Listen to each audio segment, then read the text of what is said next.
permissible sih, jadi apa ya, alarm lah, lalu 4,5 ke atas ini danger.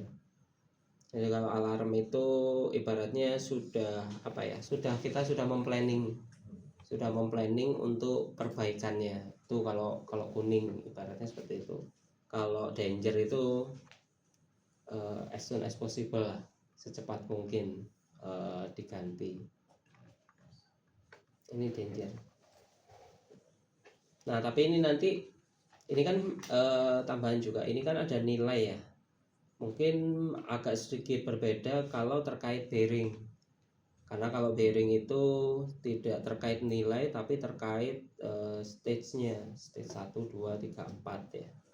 Nah stage 1, 2, 3, 4 ini terkadang di overallnya masih bagus. Ada beberapa case itu walaupun dia stage 3 dia masih bagus secara overallnya. Padahal kalau stage 3 itu kita sudah harus apa ya, sudah harus preparation untuk ganti. Nah nanti akan untuk stage 1, 2, 3, 4 nanti akan dibahas lain di bab bearing ya. Untuk Nah, jadi alarm itu bisa kita kan sering beberapa alat alarm itu bisa kita prediksi kapan kita mulai untuk pergantian atau kita harus ganti pola operasi seperti itu. Bisa Pak. Jadi kapan kalau sampai dia misalnya nih kapan harus diganti, sebenarnya kemarin kan kalau di MS ada ini ya, ada forecasting itu ya. Nah itu eksponensial, linear dan segala macam itu bisa digunakan itu. Cuman nanti itu adalah berapa sih nilai yang mau kita tentukan sebagai titik kita menentukan dia rusaknya itu dinilai berapa ya. Ya itu sih sebenarnya pertimbangannya ya diskusi aja sih, saling diskusi. Mungkin kita sudah pernah punya histori misalnya vibrasinya kalau sudah 7 misalnya itu sudah pernah rusak, ya berarti kita gunakan 7. Tapi kalau misalnya belum ada histori ya berarti kita bisa gunakan ISO ini. Jadi misal kalau di sini ya berarti kita pakai yang 4,5 inilah sebagai patokan. Kalau misalnya nanti di forecasting sampai 4,5 itu dia rusaknya kapan, itu bisa.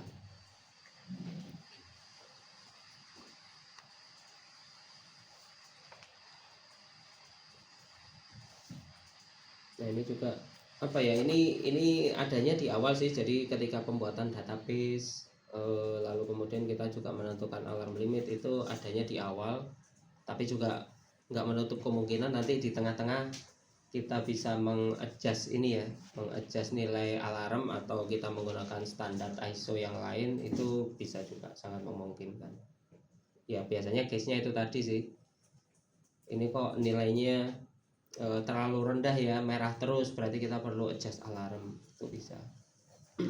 Kita bisa cari yang lain ataupun kita bisa pakai, maksudnya bisa pakai standar yang lain, ISO yang lain atau standar yang lain, ataupun dari kita sendiri juga bisa sebenarnya menentukan alarm ini.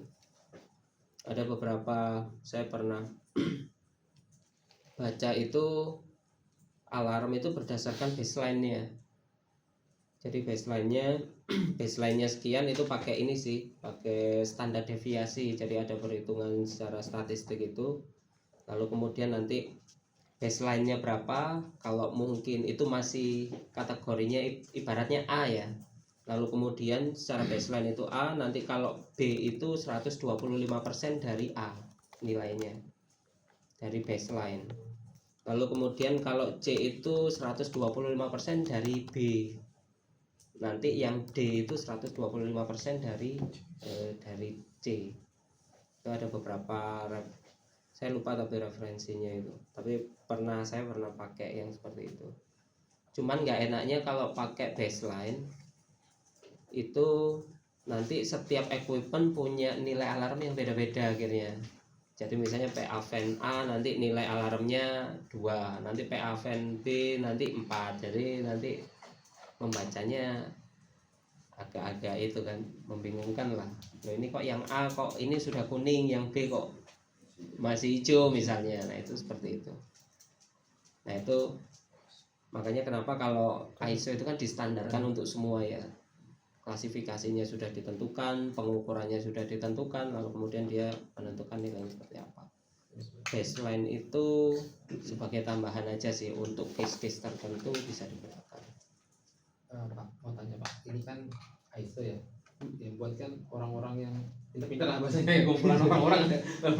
Tapi apa sih Pak hubungannya sebenarnya, saya bertanya, apa hubungannya antara kelas motor misalkan dia kawingnya dayanya bebannya dengan nilai vibrasinya itu?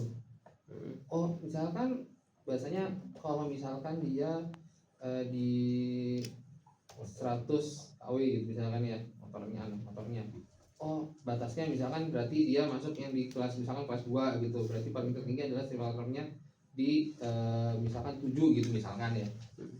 Apakah itu memang ada hubungannya nggak secara bagaimana kalau melogikakannya itu seperti Pak? Gimana? Nah, kalau yang saya tahu penentuan ISO ini kan sudah ada ini Pak ya, sudah ada lembaganya sendiri kan, lembaganya ISO, mereka juga sudah melakukan observasi ataupun mungkin penelitian sendiri terhadap klasifikasi ini. Tapi kalau secara detailnya apa hubungannya, kalau emangnya sudah bisa menjamin ya apakah yang kelas 1 ini vibrasinya lebih kecil daripada kelas 2 gitu kan, secara garis besar ya. Kalau itu sih di beberapa case memang kita nggak bisa memastikan kalau yang kelas 1 vibrasinya lebih kecil, makanya kenapa kok mereka menentukannya lebih kecil gitu ya. Itu memang nggak bisa memastikan sih, cuman memang kalau yang saya tahu juga ISO itu sudah mereka sebelum mengeluarkan ini itu sudah punya inilah kajian sendiri kan, kalau misalnya mesin yang kecil itu rata-rata dia pada umumnya lebih smooth, lebih menghasilkan vibrasi yang kecil, umumnya seperti itu. Itu sih Pak. Bearing-bearingnya kalau misalnya ada perubahan material itu nggak ada pengaruh juga ya? Secara spesifik nggak ada Pak, nggak ada ditentukan kalau bearingnya diganti jadi limitnya diganti, itu nggak ada. Mereka itu memang murni dari kelas ini, lalu yang kemudian ini ya, dia itu rigid ataukah fleksibel. Mungkin kalau namanya fleksibel ketika dia, mungkin kalau yang ini masih bisa di ini Pak ya, masih bisa dijawab lah kalau kenapa kok kalau fleksibel, karena kan memang dia disetting fleksibel menerima beban vibrasi yang lebih longgar, makanya kenapa dia punya limit itu yang lebih besar gitu ya dibandingkan dengan rigid. Itu kalau itu sih masih bisa ini, tapi kalau hubungannya KW sama kelas sama vibrasi itu kalau saya sih memang nggak tahu ya ininya. Nah itu juga kapan kita menentukan itu fleksibel apa itu rigid. Jadi kalau di dokumen ISO-nya itu ada sendiri. Jadi kalau rigid itu adalah running speednya full speednya itu belum mencapai 1 kali critical speed, itu disebut dengan rigid. Jadi misalnya running nih, itu dia belum pernah mengalami critical speed sampai mulai dari 0 rpm sampai running speednya itu dia belum pernah mengalami critical speed, itu namanya rigid. Tapi kalau misalnya 3000 rpm dia sudah mengalami resonansi atau critical speed di 2000, berarti kita bisa menyebutkan dia itu fleksibel. Oke. Tapi secara ini Pak ya, secara visual aja sebenarnya sudah bisa tahu sebenarnya. Misalnya kita lihat, oh ini pakai rubber mounting nih di bawah, itu udah pasti fleksibel. Atau misalnya mungkin kita lihat itu strukturnya itu mungkin tinggi, lalu kemudian biasanya kalau tinggi itu ya cenderung fleksibel kan biasanya. Terus kemudian kalau misalnya kita lihat base plate-nya itu dicor sampai full gitu ya, rata sama cor, nah itu kemungkinan besar dia rigid, itu seperti itu.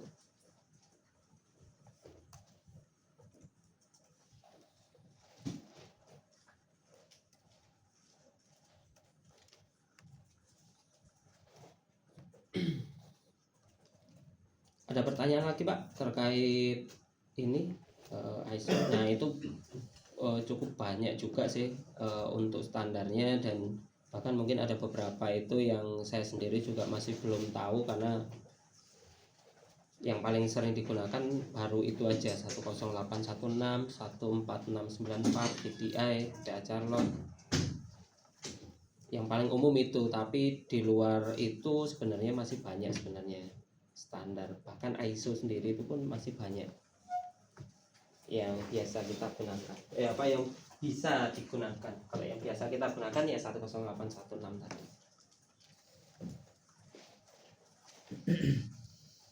Oke, selanjutnya mungkin ini ada analisis kerusakan pada mesin. Nah ini Pak, jadi yang pertama, supaya kita tahu jenis-jenis permasalahannya, kita sudah harus tahu dulu komponennya pada equipment itu apa aja. Lalu kemarin ya berikut apa failure mode-nya ya, failure mode-nya. Jadi supaya kita tahu ini rusaknya apa, lalu kemudian frekuensinya berapa aja. Nah nanti ketika kita di spektrum menemui frekuensi itu, berarti kita bisa bilang oh ini rusaknya itu gitu kan.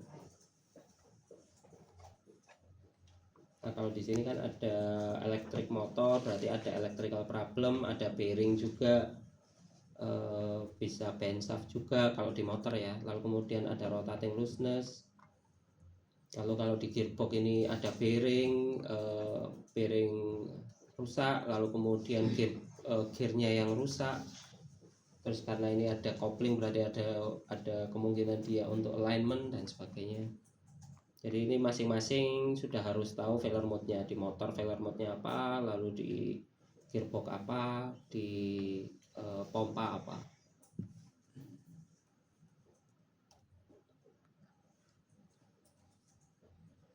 Nah ini jenis kerusakan, ini prosentasenya ini sih yang mungkin yang menentukan yang pernah melakukan kajian atau penelitian Pak Ralf ini. Ya nggak bisa dijadikan patokan sih, karena kadang-kadang yang di lapangan masing-masing site itu bisa mengalami pengalaman yang berbeda. Cuman kalau nggak salah di soal sertifikasi itu ada sih soal ini. Pokoknya diingat aja, yang pertama unbalance, misalignment, looseness, dan seterusnya.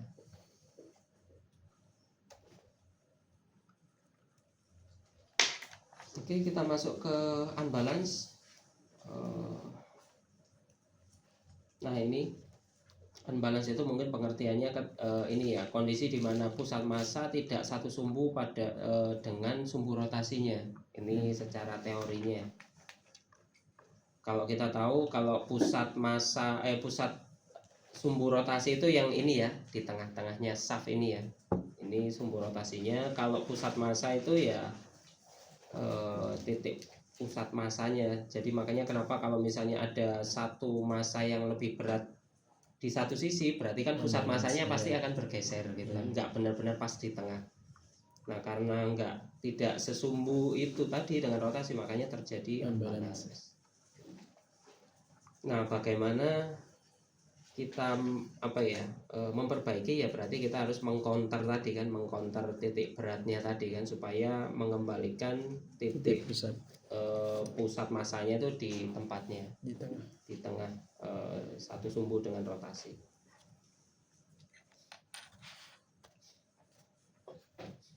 Nah ini ada jenis-jenis unbalance. Ini kalau force atau static unbalance itu antara DE ya, kalau kita ngomong DE dengan NDE itu titik unbalance-nya sama di satu sisi, jadi makanya unbalance-nya seperti ini. Nah ini nanti kalau ngukur vibrasinya, jadi setelah kita ngukur horizontal vertikal, kemudian kita ngukur di horizontal DE NDE. Kalau misalnya dia masih 0 derajat, berarti kan pergerakannya kan simultan ya antara DE dengan NDE ya. Makanya kenapa pergerakannya seperti ini kan simultan.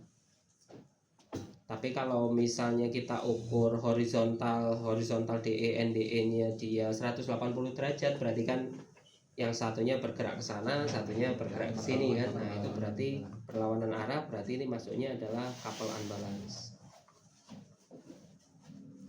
Nah, yang paling umum sih yang terjadi itu adalah dynamic unbalance, lebih random. Lebih random. Lalu yang selanjutnya overhang unbalance, itu maksudnya unbalance yang terjadi pada equipment yang konfigurasinya overhang. Nah, mungkin ada pertanyaan juga ya, kenapa kok kita harus tahu ini statik, ini couple unbalance gitu kan, buat apa gitu ya. Itu biasanya nanti untuk memutuskan, ini lagi-lagi secara teoritis, untuk memutuskan bahwa proses balancingnya itu apakah two plane balancing atau single plane balancing. Maksudnya single plane balancing itu ya udah balancingnya cuman hanya satu titik lah ibaratnya hanya di DE aja contohnya. Tapi kalau couple unbalance, namanya juga ini unbalance-nya ada di dua sisi kan, di DE NDE, berarti kita harus membalancingnya di dua sisi. Itu sebutannya dual plane, plane DE sama plane NDE. Itu nanti proses balancingnya juga agak sedikit berbeda daripada single plane balancing. Kalau misalkan yang couple unbalance ini Pak, misalkan kita cari nih kemungkinan, misalkan ternyata posisi ini bisa kita tambahin sekian jadi ketemu tengah-tengahnya gitu. Misalkan di sisi DE-nya ternyata dia lebih dominan gitu. Nah, terus kita dekatkan lah, istilahnya kita tambah atau kita kurangin sehingga nilainya jadi sama gitu dekatinya. Itu bisa aja sih Pak. Itu balik lagi sebenarnya. Kalau misalnya kan akan berefek. Jadi misalnya nih kita kalau dual plane itu ketika kita ngasih perubahan pada DE-nya, nanti pasti juga sedikit banyak juga NDE-nya juga akan berubah juga. Nah, perubahannya ini bisa dua, bisa lebih parah, bisa lebih bagus. Nah, itu makanya kenapa kalau memang yang seharusnya dual plane kita kerjakan hanya satu plane, itu juga yang sini nanti bisa jadi yang sini yang DE-nya beres, NDE-nya naik. Bisa seperti itu. Nah, biasanya juga ini lebih berlakunya biasanya kalau ngefek seperti itu untuk rotornya yang panjang. Jadi misalnya rotornya berapa ya, 2 meter, panjang rotornya 2 meter gitu ya, atau misalnya kayak steam turbine atau gas turbine gitu ya, atau blower yang panjang, ya itu harus dual plane. Jadi kalau kita hanya satu aja, nanti yang satunya juga akan kena juga efeknya. Cuman kita belum tahu efeknya apakah lebih bagus atau enggak. Kalau lebih bagus sih ya syukur-syukur lah, berarti cuma satu aja sudah beres juga. Tapi belum tentu dia langsung bagus. Walaupun kita sudah yang sini sudah bagus, belum tentu yang sana bagus.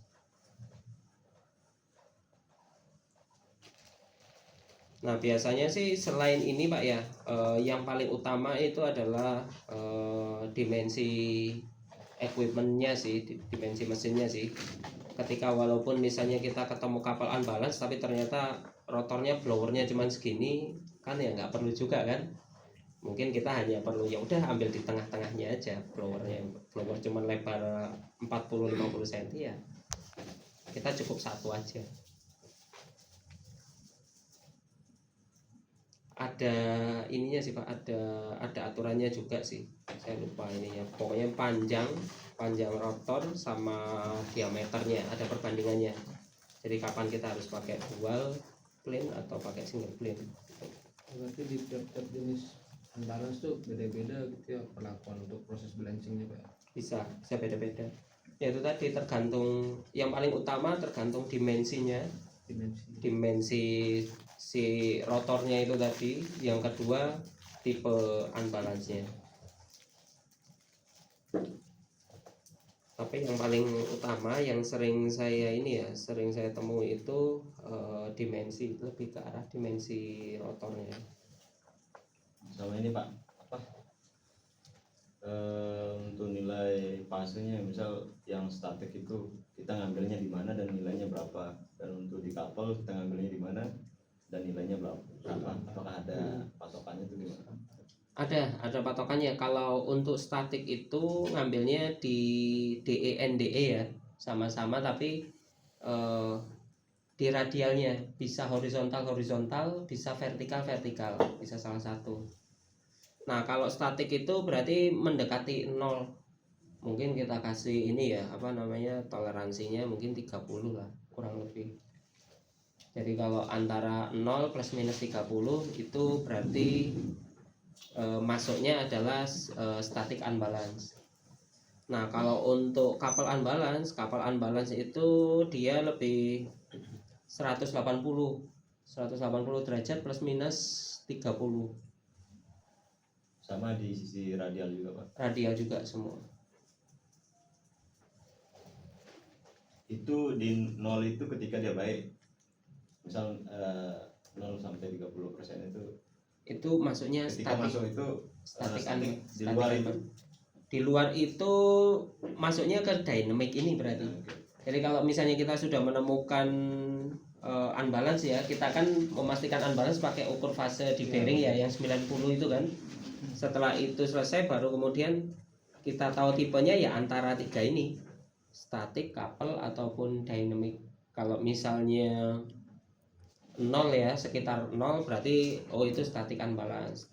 Kalau sekitar 180 berarti ya couple unbalance. Di luar itu ya berarti dynamic unbalance. Jadi tetap unbalance. Ini pengukuran DENDE itu hanya apa ya? Hanya untuk mengetahui tipe unbalance-nya aja sebenarnya. Terus Pak, untuk mengetahui balancing yang harus dilakukan itu seperti apa, gimana caranya? Kalau untuk balancingnya seperti apa, itu tergantung ininya, apa tadi yang dimensi rotor itu tadi Dimensi sih, rotor itu ya. paling utama seperti itu. Walaupun di sini kalau ngomong materinya ini secara teorinya ini nanti juga akan menentukan itu harus dibalancing dengan metode apa, single plane atau dual plane. Kalau teorinya di sini, tapi kalau aktual di lapangan paling apa ya, paling utama itu lihat dimensi rotornya dulu. Walaupun misalnya nih, walaupun ternyata static unbalance gitu ya, static unbalance, tapi ternyata rotornya panjang, itu tetap kita lakukannya biasanya tetap dual plane. Walaupun kalau di teori static unbalance ini hanya perlu single plane aja, tapi kalau kita lihat rotornya panjang ya tetap ini sih, tetap kita lakukannya adalah dual plane. Karena kita biasanya kalau static unbalance itu adalah di sini Pak, mungkin titik beratnya itu adalah kurang lebih di tengah ini ya. Tapi sedangkan kita kan balancing kan belum tentu bisa di tengah sini. Kita kan bisanya kan mungkin di sini sama di sini ya. Ya akhirnya nanti karena di sini dengan di sini kan berarti jadi dual plane akhirnya. Makanya tergantung lebar rotornya. Kalau lebarnya ya itu cuman 40 Pak, 60. yang kita kan ini yang kita balancing itu kan impellernya. Iya. Kan sangat berpengaruhi ya ke ini termasuk shaftnya Pak ya. Jadi kalau kita lepas impellernya gitu, apakah sebenarnya itu kan jadi unbalance tuh dari impeller atau gimana Pak? ya bisa, yang umum sih di impeller ya, karena kalau shaft itu kan lebih apa ya, mungkin kecil lah ya kemungkinan, kan impeller itu kan secara diameternya kan juga kecil ya. Kalau shaftnya aja kan relatif kecil dan panjang juga, itu biasanya sih untuk menyebabkan di unbalance itu kecil dibandingkan dengan impeller yang diameternya jauh lebih besar. Jadi kalau diameternya lebih besar, ketika ada titik unbalance sedikit efeknya akan lebih besar kan daripada yang diameternya kecil. Jadi yang kita balancing itu fan-nya jadi Pak ya? Di fan-nya. Dan untuk memudahkan ini ya, memudahkan kita proses balancing dalam artian kita perlu pemberat atau correction weight ya. Correction weight untuk balancing itu biasanya ya di titik yang diameternya paling luar. Itu untuk memudahkan. Kan kalau misalnya kita balancingnya mendekati shaft, kita perlu pemberat yang lebih besar ya dibandingkan kalau misalnya di titik terluarnya dari impeller itu. Karena kan ada gaya inersia dan segala macam. Terus ini Pak, besar corrosion weight yang kita perlu tambahkan di impellernya itu nentuinnya gimana? Nanti ada di proses balancing ada perhitungannya sendiri Pak. Jadi misalnya kan kalau kita proses balancing itu kan ada 3 ya. Untuk single plane itu ada tiga tahapan. Yang pertama kita reference run. Reference run itu ibaratnya ya kita data inisial biasa kan, kita ambil data vibrasi biasa. Lalu kemudian kita trial run. Trial run itu kita memberikan beban. Sebenarnya terserah sih, bebannya ini kita taruh di mana aja boleh, namanya juga trial kan. Tapi syaratnya itu adalah yang penting kalau kita naruh trial run itu berubah. Jadi kalau data reference run itu yang diambil itu adalah nilai vibrasinya, titik tertingginya lah, titik tertinggi dengan fasenya. Fasenya itu dalam hal ini maksudnya adalah fase unbalance-nya itu di mana. Jadi misal kita punya ini ya, kita punya disk gitu ya, kita punya disk atau piring gitu kan. Lalu kemudian nanti itu akan ketahuan itu balance-nya itu di sekian derajat fasenya. Kalau misalnya atau mungkin jam dinding ya, itu kita unbalance-nya itu di titik arah jam 3 misalnya. Nah, kan berarti titik terberatnya ada di situ, kurang lebih ada di situ, gitu kan. Nah makanya kalau kita itu harus tahu fasenya seperti itu supaya nanti secara teorinya kita berarti harus mengcounternya di arah jam 9 kan berarti kan.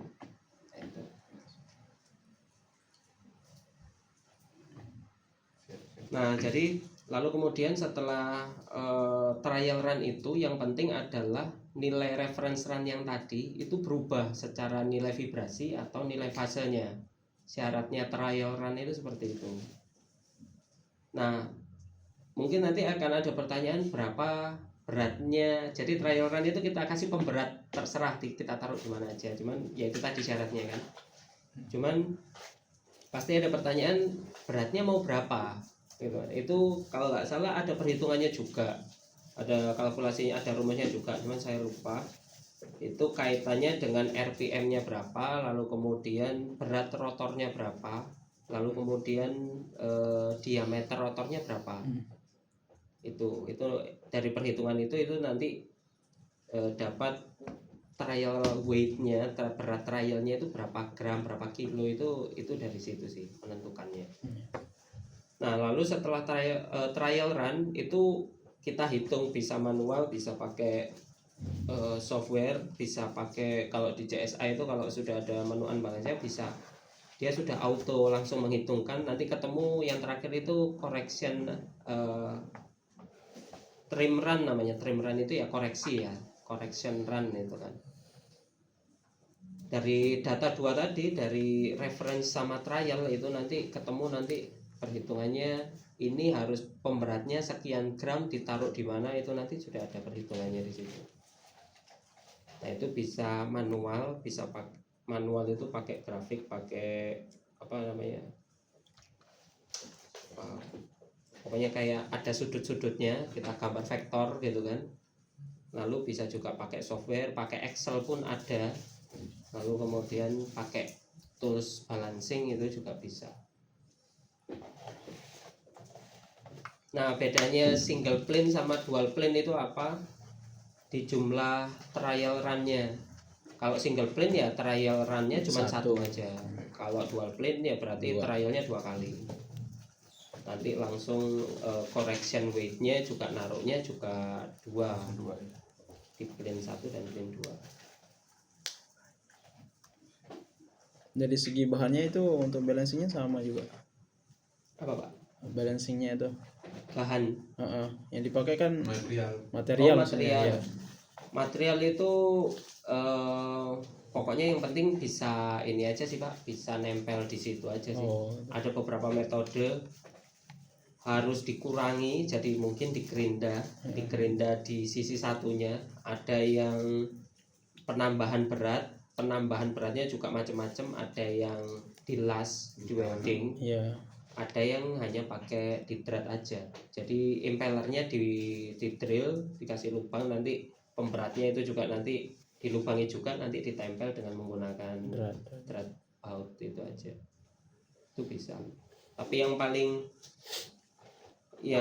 paling gampang sih sebenarnya ya pakai yang drat itu ya, apalagi untuk historical equipment yang mungkin blower fan yang mungkin tempatnya kotor, yang lebih sering kena debu, kotor, sering unbalance ataupun korosi kan. Kalau korosi bisa menyebabkan unbalance juga kan.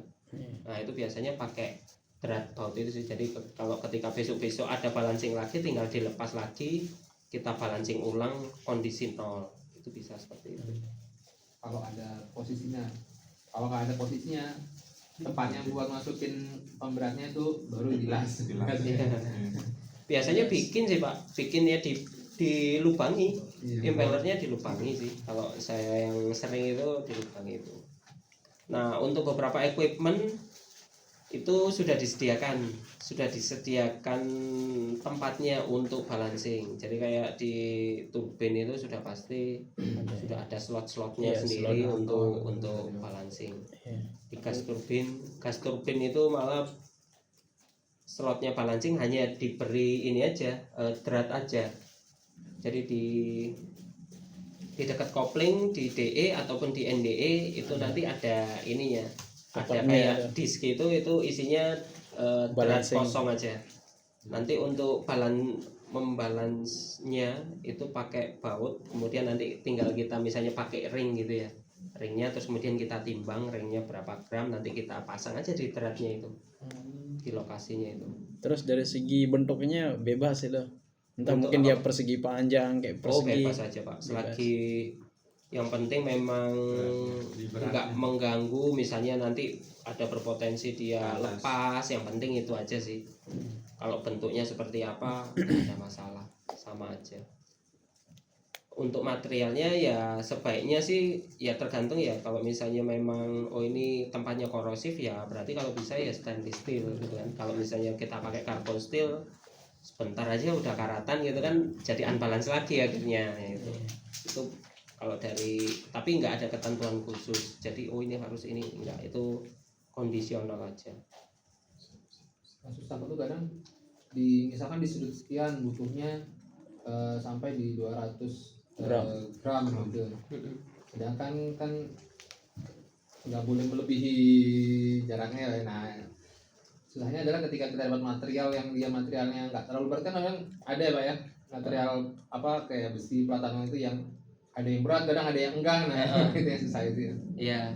Jadinya dia makan tempat lebih banyak lagi, nanti kalau tumpuk akhirnya sudutnya melebihi. Sudutnya jadi tersebar kan Pak, Tersebar, jadi iya. tersebar itu juga bisa. Terus juga kadang-kadang juga perhitungan ya, jadi kan kalau yang saya tadi bilang kalau di beberapa equipment dia kan sudah ada slotnya, berarti kan sudutnya kan sudah ditentukan ya. Nah itu berarti nanti ada perhitungan lagi, bisa jadi kita naruh pemberatnya itu bukan hanya di satu tempat aja, bukan hanya di satu slot aja, mungkin bisa di 2 atau 3 slot gitu kan.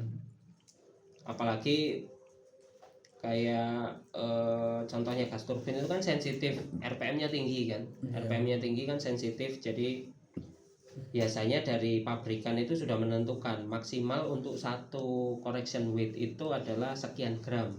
Nah itu nanti ada tantangan lagi, ternyata misalnya maksimal 100 gram, tapi ternyata untuk proses balancing itu Kurang lebih dari itu. Nah akhirnya kita bagi nanti dibagi sebelahnya, tapi nanti kemudian nanti ada perlu menghitung lagi.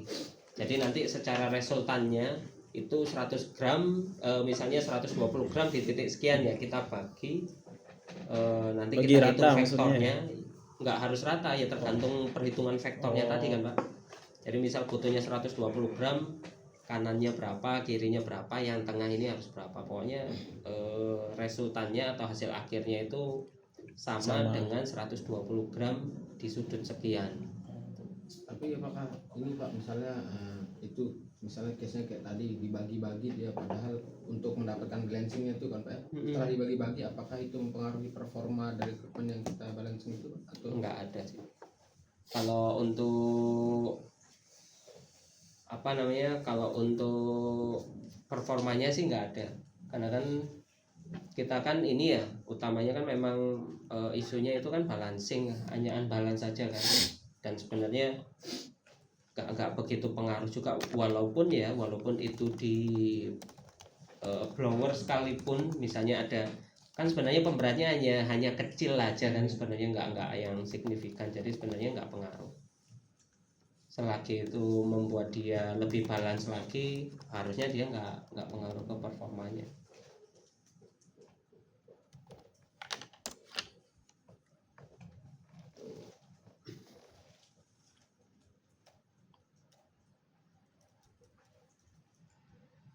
Nah ini untuk penyebab unbalance ya.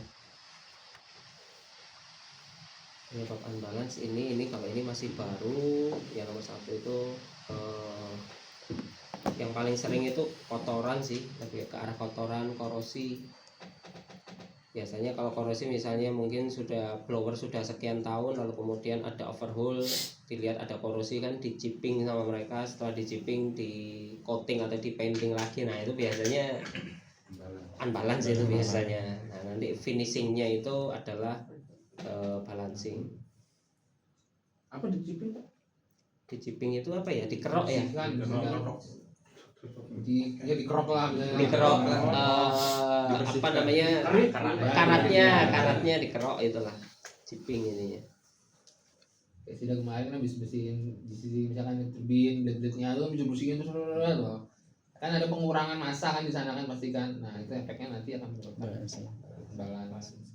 Balancing, dan itu proses balancing itu ada di paling akhir ya, finishing lah ibaratnya.